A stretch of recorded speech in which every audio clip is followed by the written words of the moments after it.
Ya pemirsa, pencarian korban longsor Gunung Kuda, Kabupaten Cirebon yang diduga masih tertimbun puing-puing bebatuan dilanjutkan pada Sabtu pagi hari ini. Dan untuk mengetahui kondisi terkini dari lokasi kejadian, kita sudah terhubung secara langsung dengan reporter Garuda TV, Rian Nur Hikmah.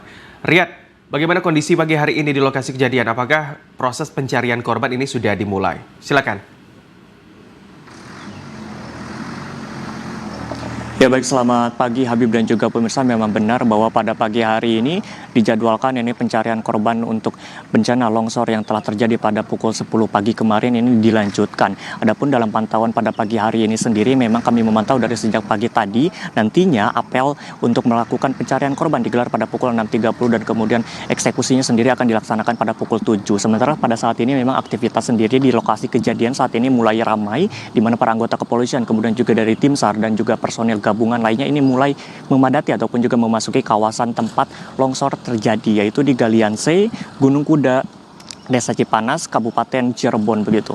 Nah, kemudian juga Habib dan juga pemirsa, ini dapat kami sampaikan bahwa menurut informasi terbaru ini dari orang-orang yang berada di sini ini kemarin menyatakan bahwa terjadi longsoran susulan begitu di sekitaran pukul 16 atau maksud kami pukul 18.00 sampai dengan pukul 19.00, di mana memang longsor susulan ini terjadi sebanyak 3 kali. Beruntungnya pada saat kejadian longsor susulan ini memang pencarian korban telah dihentikan karena memang pada saat itu lampu penerangan memang tidak memadai, kemudian juga medan yang dirasa cukup menyulitkan proses pencarian. Sehingga ketika terjadinya longsor susulan ini memang kemarin tidak menimbulkan kerusakan ataupun juga adanya korban jiwa tambahan. Namun hingga saat ini menurut data dari BPBD sendiri ini tercatat ada sebanyak 14 korban jiwa ataupun juga yang meninggal dunia dan telah dievakuasi ke rumah sakit umum daerah, baik itu Arjawinangun ataupun juga Sumber Urip begitu.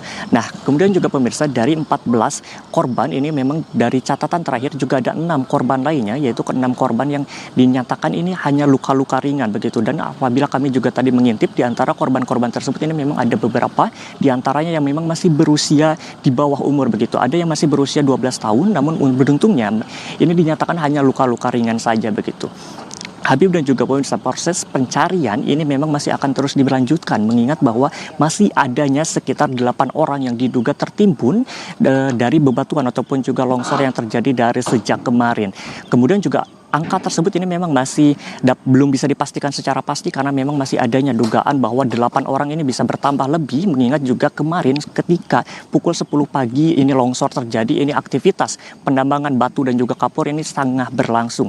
Dan juga di belakang saya ini juga masih terlihat bahwa ada truk-truk yang memang masih belum dievakuasi, di mana kami menghitung ada kurang lebih sebanyak ada 5 truk yang memang masih belum bisa dievakuasi dan juga karena memang hancur tertimbun oleh longsor bebatuan ataupun juga kapur yang telah terjadi kemarin. Habib dan juga pemirsa, sebagaimana juga memang telah dinyatakan ataupun juga informasi dari Badan Geologi memang menyatakan bahwa area sini telah dipetakan sebagai termasuk ke dalam zona kerentanan gerakan tanah tinggi, di mana memang dari tempat saat ini saya berdiri ataupun juga melaporkan ini memiliki probabilitas proporsi untuk gerakan tingginya itu lebih dari 50% dari total populasi kejadian begitu. Nah, oleh karena itu ini memang dari pihak pemerintah Jawa Barat khususnya ini telah mengambil berbagai tindakan begitu, di mana kemarin juga Sekda dari Jawa Barat telah mengunjungi lokasi tempat saat ini TKP terjadi begitu. Kemudian juga direncanakan pada hari ini selain ada dari Kapolda Jawa Barat, diisukan juga bahwa Gubernur Jawa Barat secara langsung Kang Deddy Mulyadi ini akan terjun untuk meninjau secara langsung bagaimana situasi terkini dan juga untuk memastikan perizinan. Dan kemudian juga apabila kita mengacu bahwa dari rilis yang telah disampaikan oleh Kang Deddy Mulyadi, dia mengatakan bahwa ini bukanlah kejadian pertama kali adanya longsor di Gunung Kuda begitu. Namun pada saat terjadi longsor di tahun-tahun sebelumnya ini memang waktu itu KDM ini belum memiliki kewenangan untuk mengusut ataupun juga melakukan penindakan. Akan tetapi apabila kita mengacu pernyataan ataupun juga perkataan dari KDM, beliau mengatakan bahwa akan menindak tegas lokasi ataupun juga perusahaan yang bertanggung jawab akibat ataupun terjadinya longsor dengan melakukan penutupan secara permanen, Habib. Baik, kita harapkan semoga pencarian korban hari ini dapat berjalan dengan baik dan semoga korban yang sudah meninggal keluarganya diberikan ketabahan. Terima kasih Riyad atas laporan Anda, selamat kembali bertugas.